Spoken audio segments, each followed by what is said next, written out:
சொல்றதுக்கு இல்லை bro. Example current bill அது பாருங்க, நார்மலாக 100 யூனிட் ஃப்ரீயாக இருக்கும்போது வெறும் 1600 அது மாதிரி தான் கட்டினேன். இப்போ பாருங்க 3500 கட்டிருக்கேன். வயிற்றுச்சலாக இருக்கு. என்ன காரணம் நினைக்கிறீங்க? தெரியல, ஃப்ரீயா தாரன்னு சொன்னாங்க, தரானாங்க, அது ஏற்றிட்டாங்க. என்ன பண்ண சொல்றீங்க? ஒன்றும் பண்ண முடியல. போட்டு போட்டீங்க. நான் அது சொல் எங்க இல்ல, மக்கள்லாம் வந்து புலம்புறாங்க. உண்மையிலே இந்த கரண்ட் பில் விஷயத்தில் நானும் குழம்பிட்டு தான் இருக்கேன். என்ன சொல்றதுன்னே தெரியல. சரி, ஓகே, ஒரு அர்ஜென்ட்.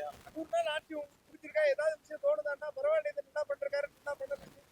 எதுவும் புதுசா எதுவும் இல்லை. எதுவுமே புதுசா இல்லை. ஏதோ போகுது. அதெல்லாம் இன்னும் பார்ப்போம், இன்னும் கொஞ்ச நாள் பார்ப்போம். 100 நாள் ஆட்சி ஐ ஆம் நாட் சாட்டிஸ்ஃபைட். ஓகே, 100 நாள் ஆட்சி எப்படி இருக்குமா? நல்லா இருக்கு, சூப்பரா இருக்கு. உங்களுக்கு ரொம்ப பிடிச்சல இந்த விஷயம் நல்லா பண்றாங்கன்னா என்னன்னு சொல்லுவாங்க? ஆட்சியா இந்த இப்போ 200 யூனிட் ஃப்ரீயா தரப்பட நம்பிக்கை இருக்கு. ஆனா மின்சார கட்டணம் என்ன அதிகமா உயர்ந்துட்டு எல்லாரும் புலம்புறாங்க. இது எப்படின்னு தெரியல, நம்ம தான் கேட்கணும். ஊழல ஒழிப்புன்னு வந்தாங்க, ஊழல ஒழிச்சுட்டாங்கன்னு நினைக்கிறீங்களா? ஊழல ஒழிச்சுட்டாங்க. சரி, எப்படி பாக்குறீங்க? விஜய் ஆட்சியில விஜய் அவருக்கு ஒரு வேண்டுகோள் வைக்கணும் அப்படின்னா என்ன சொல்லுவீங்க? இதை விஜய் உடனே செய்யணும்னா என்னன்னு சொல்லுவீங்க? நல்லா இது பண்ணலாம். நம்மளுக்கு கொஞ்சம் இந்த கரண்ட் இது, இந்த மழை தண்ணி இதெல்லாம் வந்து வீடு இந்த பாலியல் குற்றங்கள், பெண்களுக்கு எதிரான இதெல்லாம் இருந்துச்சுன்னா அந்த விஷயங்கள்னா திமுக ஆட்சி அதிகமா இருக்குன்னு தான் நம்ம வந்து விஜய்க்கு ஓட்டு போட்டோம். அதே மாதிரி திரும்ப இருக்கேன்னா என்ன நடவடிக்கை எடுப்பாங்கன்னு நினைக்கிறீங்க? இது நம்மள கேட்டா 100 நாள் ஆட்சியில இந்த விஷயம் விஜய் சூப்பரா பண்றாருன்னா எதுன்னு சொல்லுவீங்க? உங்களுக்கு தெரிஞ்சு எனக்கு இந்த விஷயம் நல்லா பண்றாருன்னா ஏதாவது உங்க மனத்துல பண்றது பண்ணிக்காருன்னா இப்போ இந்த அம்மா ஒண்ணு இது நல்லா பண்ணிக்கிறாரு. அப்புறம் இந்த கரண்ட் ஏபி இது சில பேர் நிறைய கொஞ்சம் நல்லா பண்ணி. திமுகவுடைய ஆட்சி நல்லா இருக்காங்க, அது நல்லா இருக்கு. உடனே மதுக்கடையில மூடிட்டாரு, அது ஒரு பெரிய விஷயம். ரெண்டாவது வந்து அவர் சொல்றதை செய்யறாரு, நல்லா பண்றாரு மக்களுக்கு. மின்சாரத்தெல்லாம் மின்சாரம் சொன்னாங்க. ஆமா ஆமா. ஆனா முன்னாடி 500 அடைச்சிட்டு இப்ப 1000 ரூபாய் அடைக்க வேண்டிய நிலைமை இருக்கு. அது என்னன்னு தெரியலையே, அது ஈபில தான் கேட்கணும். அது ஈபி இதுல தான் கேட்கணும். அந்த விஷயத்தை கட்டுப்படுத்த தவறிட்டாரு கொஞ்சம். எப்படி பாக்குறீங்க? இப்ப நம்ம திமுக வேண்டாம் பெண்களுக்கு எதிரான குற்றங்கள் அதிகரிக்கும். அதே மாதிரிதான் தாவே காட்சி இப்பவும் நடந்துட்டு தான் இருக்குது. அதை கண்ட்ரோல் பண்ணிடுவாங்க கூடிய சீக்கிரத்துல. இந்த 100 நாள் பெருமை கண்ட்ரோல் பண்ணாததுக்கு என்ன காரணம்? அது எப்படி என்ன கேக்குறீங்க? இல்ல, இந்த மாதிரி ஜெயில இருக்கவங்க அடிச்சுக்கிறாங்க. அது வந்து இன்னும் அதிகமா இருக்கு. அது ஏன் அந்த மாதிரி பண்றாங்கன்னு அது தெரியல. நம்மளுக்கு அதை பத்தி ஒன்றும் தெரியல. அதுக்கு அவங்களுக்குள்ள என்ன பிரச்சனை நடக்குதுன்னு தெரியல. ஆனா இந்த காவல்துறையை வந்து டைரக்ட் கண்ட்ரோல்ல விஜய் அவர் வச்சிருக்காரு. இது கண்டுக்கிறாம இருக்காருன்னு என்ன காரணம்? கண்டுக்கிறாம இருக்க காரணம் என்னன்னு அது எப்படி சொல்ல முடியும்? நம்ம அது வந்து அதான் அது வந்து அவங்களா கண்ட்ரோல் பண்ணிக்கிறோம். ஒரு உள்ள இருக்கிறதா நம்மளுக்குள்ள ஏன் சண்டை போட்டுக்கிறோம்னு ஒரு இதா இருக்கணும்.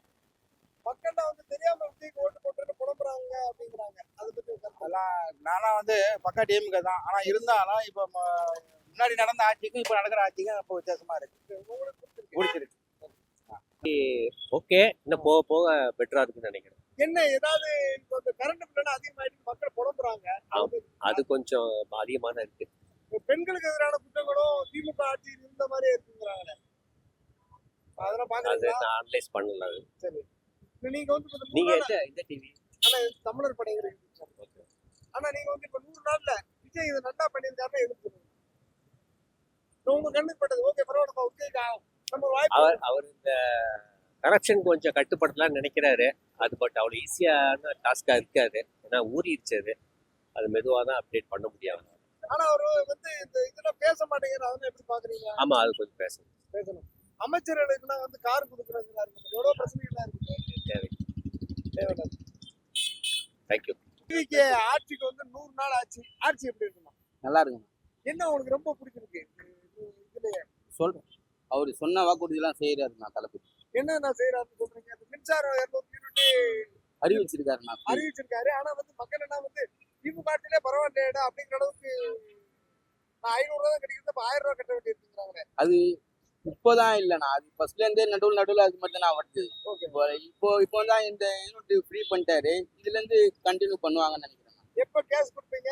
எப்போ 2500 எப்போ வரும்? 2500 இப்போ அறிவிச்சிருக்காங்களண்ணா, இன்னும் கொடுக்கலையேங்கிறேன். இந்த மாசத்துல இருந்து வரும்ண்ணா. இல்ல நீங்க சொல்லுங்க. அறிவிச்சிருக்காங்க. சரி. ஆனா உங்களுக்கு கேஸ் எப்போ? கேஸ் அது கொஞ்சம் டைம் கொடுங்களேண்ணா. இப்பதானே வந்திருக்காரு, 100 நாள் தானே. கார் போட்டோம். அண்ணா? எம்எல்ஏ கார் 234 எம்எல்ஏ கார் கொடுத்துருக்காரு. ஆ. கார் கொடுத்த காசு இருக்கு. ஆனா அறிவிப்பு என்ன பண்ணிருக்காங்க, அது கார் இன்னும் கொடுக்கல. செலக்ட் பண்ணிட்டாங்க. நீங்க கார் செலக்ஷன் பண்ணிருக்கீங்க. 4 கார் வந்து ஏதாவது ஒரு கார் செலக்ட் பண்ணிக்கலாம் சொல்லிருக்காங்க. கார் எப்படி பாக்குறீங்க? இப்போ அதாவது ஃபர்ஸ்ட் எம்எல்ஏன்னு சொல்லலையே, அவரு எல்லாருக்கும் சேர்த்து தானே சொல்லிருக்காரு. அந்த காசு செலவு பண்ணி போயிடா விவசாயத்தோட தள்ளுபடி பண்ணலாம். கேஸ் கொடுக்கலாம். 2500 பணம் கொடுக்கலாமே. கொஞ்சம் அதான் கொஞ்சம் கொஞ்சம் இன்னும் 2 மாசத்துல அது எல்லாமே அறிவிப்பாங்கன்னு நினைக்கிறேன். ஆமா. உங்களுக்கு 100 நாள்ல தளபதி விஜய் இதை பண்ணிட்டாரு அப்படின்னா ஒரு தப்பு ஞாபகம் வருது. இந்த 100 நாள்ல தாய்மாமன் சீர்திட்டம் அது பண்றாங்க. அப்புறம் தங்கம் மோதிரம், அது குழந்தை பிறந்தா அதுவும் போடுறாங்க. இல்லைண்ணா, இது தாய்மாமன் சீர்திட்டம் வந்துட்டு அந்த தனினா, அது புடவை கொடுத்து ஒரு சவரம். ஆமா, கல்யாணத்துக்கு அது. ஆமா. ஆனா நீங்க எப்படி பாக்குறீங்க? தாய்மாமன் சீர் ரொம்ப முக்கியம் நினைக்கிறீங்களா? விவசாய கடன் தள்ளுபடி ரொம்ப முக்கியம் நினைக்கிறீங்களா? உங்களுக்கு தனிப்பட்ட முறையில் விவசாய கடன் தள்ளுபடி பண்ணலாம். அப்ப அது அது பாதி பண்ணிருக்காங்க, எல்லா சைட்ல தான் பண்ணிருக்காங்க. இப்போ வந்துட்டு முழுசா பண்ணல, விவசாய கடன் பாதி தான் பண்ணிருக்காங்க. அதை மட்டும் தான் பண்ணிருக்கலாம்னு உங்களுக்கு தோணி இருக்கா? தோணுதான். நீங்க தங்க மோதிரம் தங்க மோதிரம் உங்களுக்கு அதிகமா கிடைக்க போற காசு. ஆனா நீங்க கடத்தல் இருக்கீங்க. முதல்ல கடத்த அடைக்க பாப்பீங்களா இல்ல ஏதாவது இந்த மாதிரி மோதிரம் கிடைக்கிறது? கடத்தடிக்கு தான் பார்ப்போம்.